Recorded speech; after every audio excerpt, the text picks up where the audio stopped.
The UFC's White House card, a concept teetering on the brink of becoming a promotional ghost town, has finally found a pulse, and it's beating in the bantamweight division. With a staggering exodus of superstars like Alex Pereira, Islam Makhachev, and Ilia Topuria leaving the historic event without its intended anchors, the spotlight is pivoted to a simmering rivalry with both personal venom and perfect timing.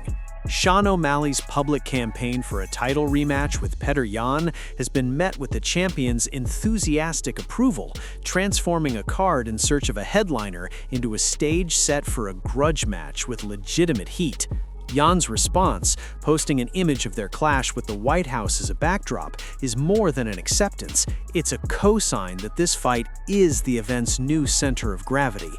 This matchup succeeds where other fantasies failed because it is built on a foundation of unresolved business rather than hopeful speculation.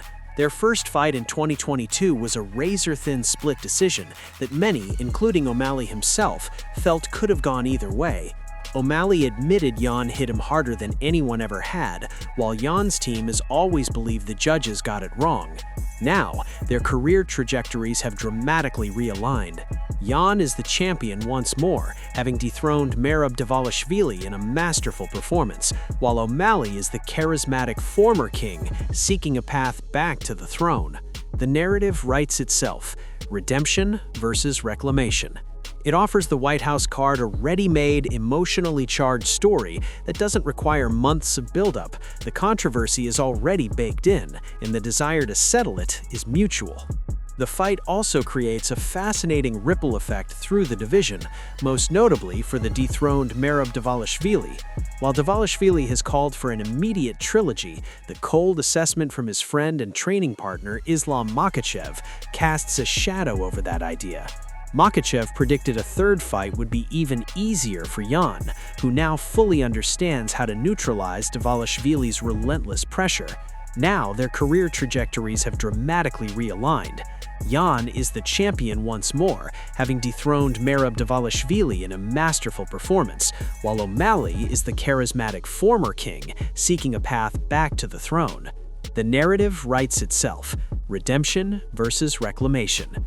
It offers the White House card a ready-made, emotionally charged story that doesn't require months of build-up. The controversy is already baked in, and the desire to settle it is mutual. The fight also creates a fascinating ripple effect through the division, most notably for the dethroned Merab Dvalishvili. While Dvalishvili has called for an immediate trilogy, the cold assessment from his friend and training partner Islam Makhachev casts a shadow over that idea. Makhachev predicted a third fight would be even easier for Jan, who now fully understands how to neutralize Dvalishvili's relentless pressure. This sets up a compelling hierarchy. A Jan victory over O'Malley at the White House would not only solidify his reign, but could effectively close the door on the Dvalishvili trilogy, pushing the machine to the back of the line. For a card stripped of its original star power, the Jan O'Malley rematch is a lifeline, a proven, marketable feud with high stakes, personal history, and the kind of stylistic clash that guarantees action. It may not be the crossover super fight Dana White first envisioned. In a landscape of vanished options, it is the fight that makes the most sense, and perhaps the only one that can save the event from fading into irrelevance.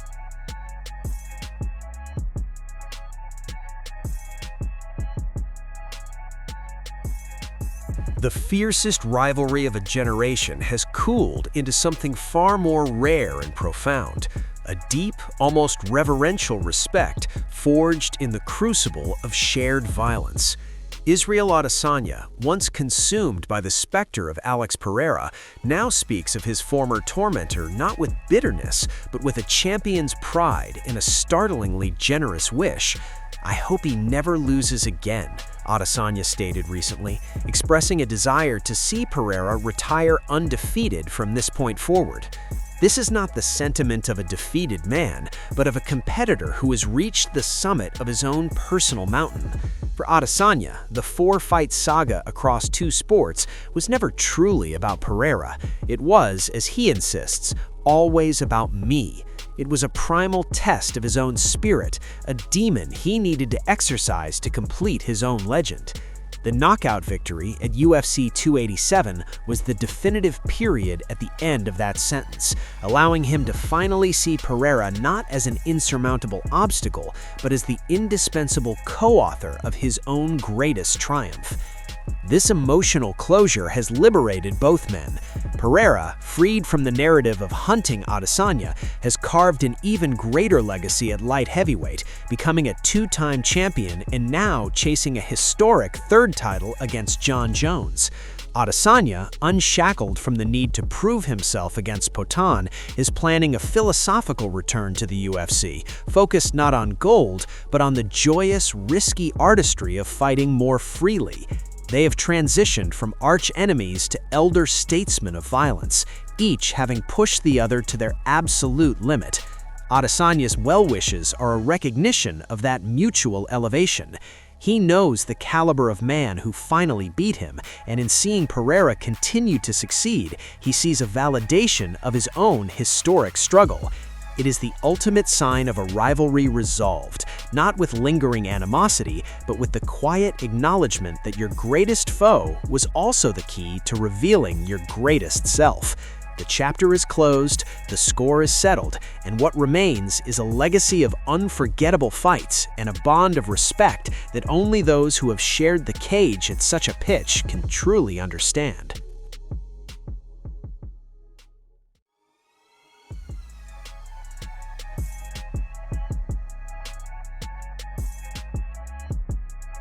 The flash and flare of Michael "Venom" Page has been conspicuously absent from the UFC spotlight since August, and the silence is breeding a palpable, bubbling frustration. After a successful 2025 that saw him go 2-0, including a win over a top-ranked middleweight in Jared Cannonier, MVP finds himself in a promotional purgatory. His requests for a fight, any fight, met with what he perceives as bureaucratic inertia and baffling preference for other fighters. On a recent podcast, Page pulled back the curtain on his stalled negotiations, revealing a cycle of rejection that has left him questioning his place in the matchmaker's plans. "I'm in 2 divisions. I said I want to be at welterweight," he explained, recounting how he dutifully accepted short-notice middleweight bouts, only to be told no welterweights are available when he circles back. His exasperation peaked with a specific, telling example. After a recent event where a welterweight scored a spectacular win, Page immediately messaged matchmakers suggesting a fight in London. The reply was a swift, "Oh, we've got plans for him." For a fighter of Page's profile and momentum, that response stung. The guy just stepped out of the cage. "I'm all ready for months, and you don't have plans for me, but you have plans for him? Something's going on." This sentiment points to a deeper, more complex issue than simple scheduling. Page, with his unique, unorthodox striking and undeniable star power, represents a specific kind of problem for matchmakers.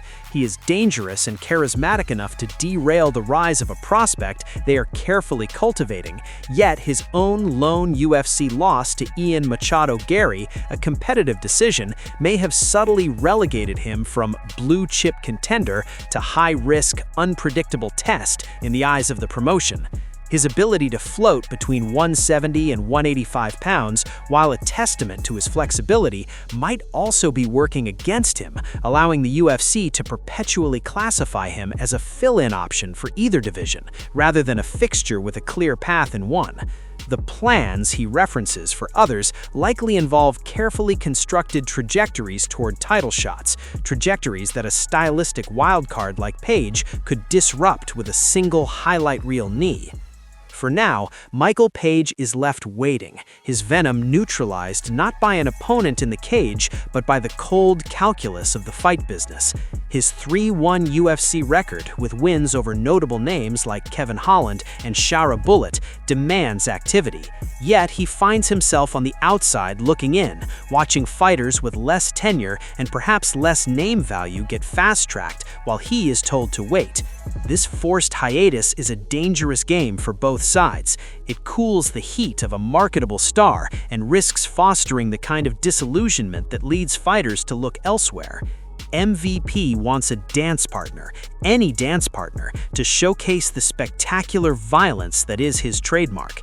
The UFC's challenge is to find him one that makes sense for their broader divisional chessboard before the frustration turns from public complaint into a permanent departure from the spotlight they helped him find.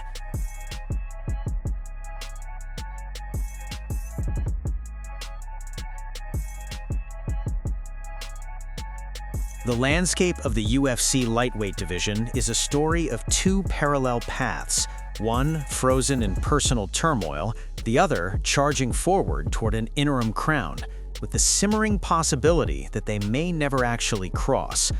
Paddy Pimblett, on the cusp of his interim title fight with Justin Gaethje, is already looking past the highlight and directly at the ghost holding the undisputed belt, Ilia Topuria. In a moment of blunt pragmatism mixed with his trademark bravado, Pimblett floated the very real scenario that the interim gold he fights for next month could become undisputed by summer, not through a unification bout, but through vacancy. If he doesn't come back by June, July, he might have to vacate his belt and I'll become undisputed champ without even fighting him, Pimblett stated, acknowledging Topuria's serious personal issues while coldly assessing the promotional reality. This comment reveals a fascinating evolution in their bitter rivalry. The animosity born from a hotel altercation in 2022 remains, but it's now layered with a grudging, competitive respect. Pimblett admits he initially thought Topuria was just using his name for clout, but now concedes, "He's a very good fighter. I have got respect for him as a fighter, but not as a person." This shift is crucial. It transforms their feud from petty dislike into a legitimate champion versus champion grudge match should Topuria return. However, Pimblett's vision for his hypothetical reign pointedly ignores the division's clear top contender, Arman Tsarukyan, whom he dismissed with a crude "Arman can eat shit." Instead, he looks to legacy fights against legends like Charles Oliveira or Max Holloway, who rematch for the BMF title in March. It's a choice that prioritizes marketable spectacle over sporting merit, a clear signal of how Pimblett views his role as a potential champion. Thus, the division stands at a strange crossroads. One path sees Topuria resolving his matters and returning for a massive unification bout against the UFC 324 winner, finally settling his score with Pimblett or staging a dream clash with Gaethje. The other, darker path, the one Pimblett openly speculates about, sees Topuria stripped, the interim champion elevated, and the division moving on without its reigning king. This uncertainty casts a long shadow over the Gaethje-Pimblett fight itself. The interim title is no longer just a placeholder. In Pimblett's calculus, it's potentially the only title, making the stakes on January 24th not just a ticket to a unification bout, but possibly the key to the throne itself. The pressure is no longer solely on Topuria to return, but on the UFC to decide how long a division can wait for a champion who, for entirely valid personal reasons, cannot defend his crown.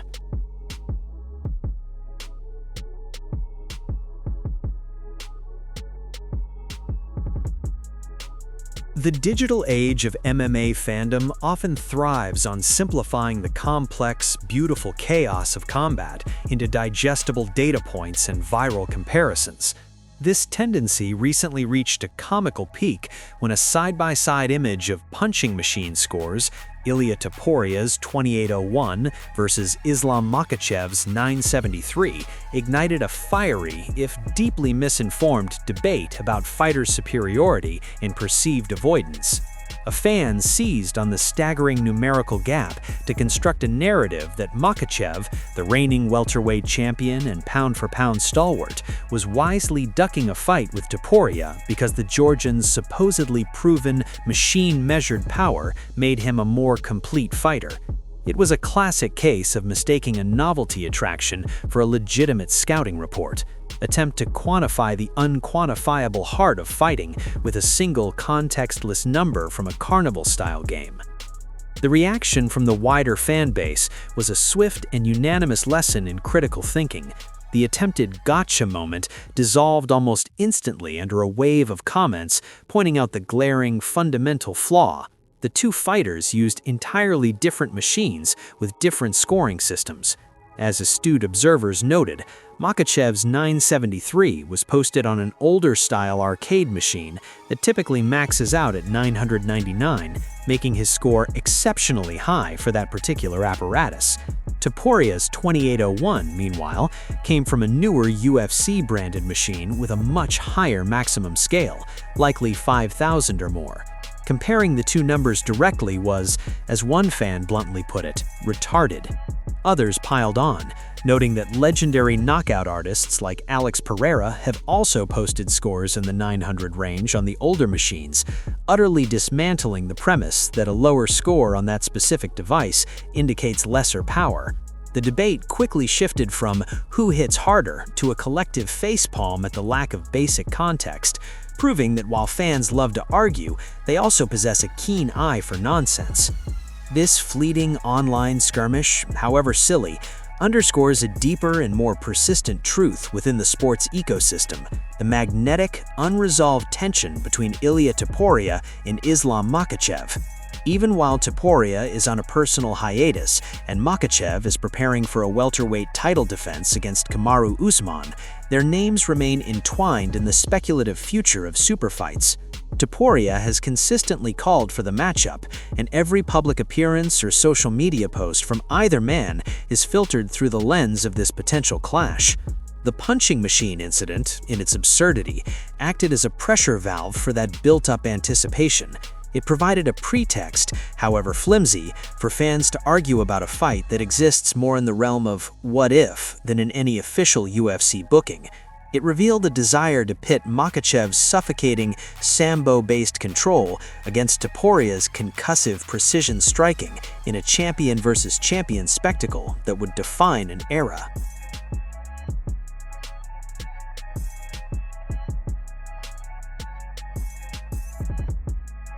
Islam Makhachev doesn't appear to have much sympathy for the situation surrounding fellow Russian welterweight Rinat Fakhretdinov, and his comments have only added fuel to the ongoing debate about what the UFC truly values in its fighters.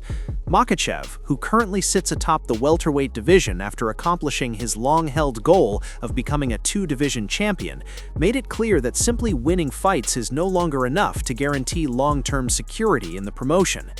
After dominating Jack Della Maddalena over 5 rounds in the main event of UFC 322 to claim the 170-pound title, Makhachev has found himself with no shortage of potential challengers. The welterweight rankings are stacked with talent, including the likes of Shavkat Rakhmonov, Ian Machado Gary, Michael Morales, Bilal Muhammad, and a host of former champions still hovering around the top 10. Yet one name that had quietly been building momentum, Rinat Fakhretdinov, is now completely out of the picture after the UFC chose not to re-sign him. The decision raised eyebrows across the MMA community. Fakhretdinov went undefeated in 7 appearances inside the octagon and carried a 23-fight unbeaten streak overall. His most recent outing, a brutal 54-second knockout of Andreas Gustafsson at UFC Paris, seemed like the kind of emphatic performance that would secure his future with the promotion. Instead, it marked his final UFC fight, at least for now. When asked about the situation in an interview with Usha Taika, Makhachev offered a brutally honest take that left little room for sentiment. According to the champion, Fakhretdinov's problem wasn't his skill level or his results, but his inability to stand out beyond the cage. Makhachev explained that the UFC is ultimately a business and prioritizes fighters who can sell themselves, generate interest, and draw attention from fans around the world. Simply showing up, winning fights, and remaining quiet is no longer enough in today's landscape. Makhachev pointed out that the promotion values showmanship and personality just as much as dominance, encouraging fighters to learn English, connect with the audience, and actively promote themselves. In his view, the UFC doesn't need guys who just beat everyone and stay quiet, a statement that many interpreted as a harsh but realistic assessment of how the modern MMA business operates. While the comment drew criticism from some fans who believe merit should outweigh marketability, others acknowledged that Makhachev was simply stating an uncomfortable truth. Fakhretdinov, for his part, didn't appear discouraged by the outcome. Shortly after news of his exit broke, he clarified that he was not released mid-contract and instead was simply not offered a new deal. In a message to his supporters, he downplayed the situation and suggested that his future may actually be brighter outside the UFC. According to Fakhretdinov, offers have already started coming in, and the financial terms are significantly better than what he was earning in the world's top MMA organization. He also hinted that his run in the UFC may not have fully showcased what he was capable of, suggesting that his presence could have caused serious problems for certain fighters had he been given more opportunities. Those comments have only added to the intrigue surrounding where he might end up next, whether that's in another major promotion or a rising organization willing to build around his undefeated momentum. Meanwhile, Makhachev continues to focus on his own legacy as a two-division champion. With his lightweight reign already cemented and his welterweight title now secured, attention has shifted to who poses the biggest threat to his dominance at 170. While fans continue to debate whether Rakhmonov, Machado Gary, or another rising contender represents the most dangerous challenge, the situation with Fakhretdinov serves as a reminder that success in the UFC requires more than just winning. In the current era, fighters are expected to be athletes, entertainers, and self-promoters all at once, and those who fail to adapt may find themselves on the outside looking in, regardless of how impressive their records might be.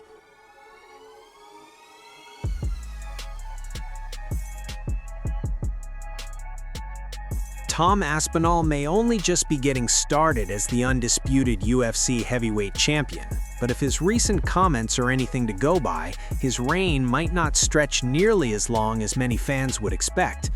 The Englishman finally ascended to the top of the division in 2025 after a prolonged and frustrating interim title run, one that dragged on amid constant uncertainty surrounding Jon Jones' future. When Dana White ultimately confirmed Jones' retirement in June, Aspinall was elevated to full champion status, a moment that felt overdue given how dominant he had looked during his rise. Since then, however, Aspinall's reign has already hit an unexpected snag. His first defense of the undisputed title came against Cyril Gane in the main event of UFC 321, a fight that carried massive implications for the division. Unfortunately, it ended in anticlimactic fashion. An eye poke from Gane left Aspinall unable to continue, forcing the bout to be waved off early and leaving fans dissatisfied with how the championship clash concluded. Rather than cementing his dominance, the fight raised controversy and set the stage for a likely rematch once Aspinall recovers. That recovery process is still ongoing. Aspinall has been open about the extent of the damage to his eye and has confirmed that he is not yet medically cleared to return to competition. A second fight with Gane is widely expected to happen in 2026, but beyond that, the future suddenly looks less certain. Despite being just 32 years old and firmly in what should be his physical prime, Aspinall has revealed that he has no intention of following the traditional heavyweight path of fighting well into his 40s. In a recent YouTube video where he was introducing British content creator Angry Ginge to MMA training, Aspinall spoke candidly about how long he sees himself competing. He acknowledged that many heavyweights manage to stay competitive deep into their late 30s and early 40s, but made it clear that this isn't the life he wants for himself. While he emphasized winning, staying healthy, and enjoying the sport are the most important factors in determining how long he continues, he also admitted that he already has a rough endpoint in mind. Aspinall explained that once the love for the sport fades, that's usually a sign it's time to walk away. Right now, he still loves fighting, still enjoys the grind, and still feels motivated, but he doesn't see that lasting indefinitely.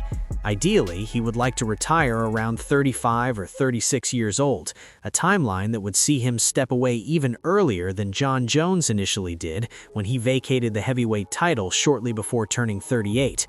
It's a striking admission, especially in a division where champions often accumulate relatively few fights and extend their careers accordingly. The comments have sparked plenty of discussion among fans, particularly given how many big matchups still loom for Aspinall. Even with Jones seemingly out of the picture for now, and the UFC pushing back against any comeback plans tied to a hypothetical White House event, names like Gane, Sergey Pavlovich, Curtis Blades, and rising contenders remain compelling challenges. Yet Aspinall's mindset suggests he's less interested in longevity for its own sake, and more focused on quality, fulfillment, and health. That emphasis on health has been underscored by his frustration with how the Gane fight ended. Aspinall hasn't hidden his anger, openly accusing the Frenchman of fighting dirty and labeling him a cheater. In a particularly heated response on social media, Aspinall explained that the reason there's no date set for a rematch is because he's still dealing with the aftermath of the eye poke and may require surgery. His message made it clear that while he's sidelined for now, he fully intends to return and settle the score. Whether Aspinall ultimately follows through on his early retirement plan remains to be seen. Fighters often change their minds once records, money, and legacy enter the equation. Still, the fact that the reigning heavyweight champion is already thinking about life after MMA speaks volumes about his priorities. Rather than chasing an endless run at the top, Aspinall appears intent on leaving the sport on his own terms, even if that means walking away while he's still one of the most dangerous heavyweights on the planet.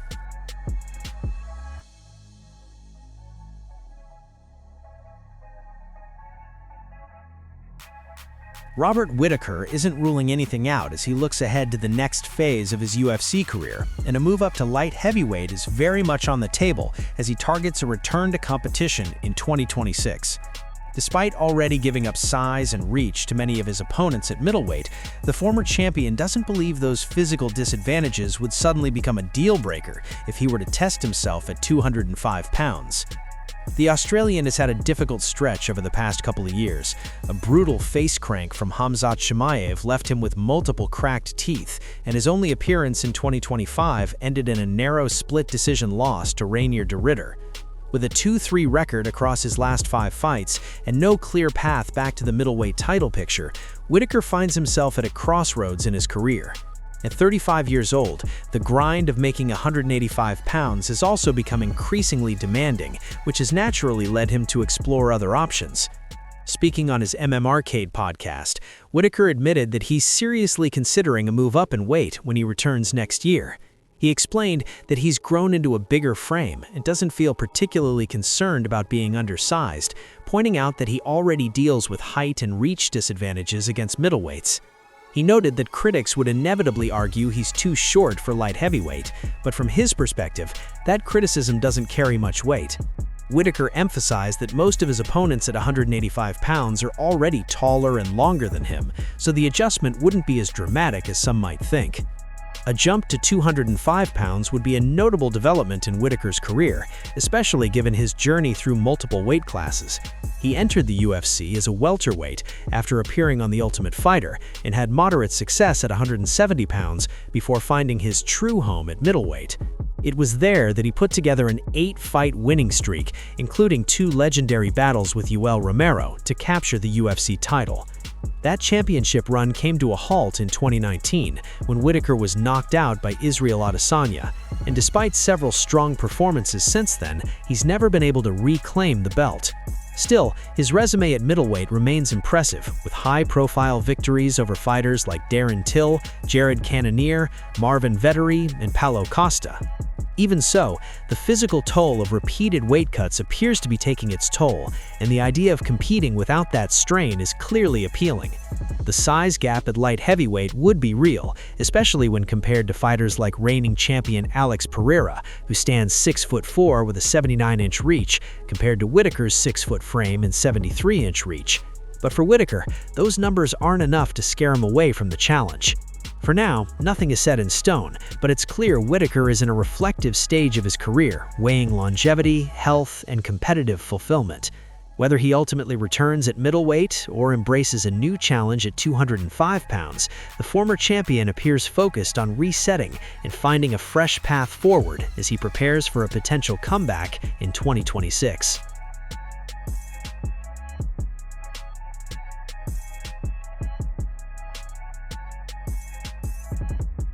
The start of 2026 has delivered a crushing, personal blow to one of combat sport's brightest rising stars, as Dakota Ditcheva's highly anticipated return in PFL Dubai has been shattered by injury. The undefeated flyweight phenom, who carved a path of dominance through the PFL to claim the 2024 championship and a $1 million prize, was poised to launch her new campaign with a statement on February 7th against Denise Kielholtz. Instead, she is facing the fighter's cruelest foe, the forced inactivity of the training room. In a raw and emotional statement on Instagram, Ditcheva laid bare her devastation, confessing the news broke her in waves. "I'm truly heartbroken. I cried 2 days straight when I injured myself, then cried again yesterday when it officially got announced," she wrote. For an athlete whose identity and joy are so deeply entwined with competition, the setback is a profound emotional wound, compounded by the frustration of a 2025 that saw her compete only once. Ditcheva's anguish is rooted in more than just a missed booking. It's the sting of momentum halted, of lost time she desperately wanted to reclaim. "Only fighting once last year was a nightmare for me, and I really wanted to make up for lost time," she admitted, highlighting the relentless drive that fuels a champion. Her statement, "I live a great life, but nothing makes me happier than being in that cage," is a powerful testament to the singular passion that has propelled her to a perfect 14-0 record. Yet, in a display of the resilience that defines her career, Ditcheva quickly pivoted from sorrow to acceptance and forward-looking resolve. However, that being said, "I know it just wasn't meant to be," she stated, embracing the brutal, unforeseen logic of the fight game. She assured her fans, the promotion, and her would-be opponent that she is healthy and healing, with a firm promise, "I will be back before you know it." The fallout from this withdrawal now leaves a significant hole in the PFL Dubai card and a question mark over the immediate future of the flyweight division. The promotion must decide whether to seek a short-notice replacement for Kielholtz or to simply postpone what is a compelling matchup between a proven champion and a dangerous veteran until Ditcheva is fully recovered. For Ditcheva, the path is one of patience and precise rehabilitation. The explosive finishing power that became her trademark, the very tool that made her a breakout star and $1 million winner, must now be carefully sheathed as her body mends. Her return will be one of the most anticipated moments in the 2026 season, not just for another potential victory, but for the triumphant resurgence of a fighter whose heart, momentarily broken by circumstance, is undoubtedly still wired for war.